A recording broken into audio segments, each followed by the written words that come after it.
Boyfriend mo? Si Una? Mga Pinoy na naghahanap ng cash crops. Mga cleaners, racket, ganun.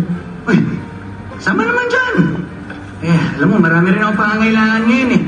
Saka, naalala mo, diba, doon sa Hong Kong, binibili ko nga yung mga power bank doon. Okay. Sabihan kita pag natabakante. Ano mo ko sasabihan eh, wala naman ikaw number ko. Messenger? Binlock mo ko, di ba? Lagay mo na lang number.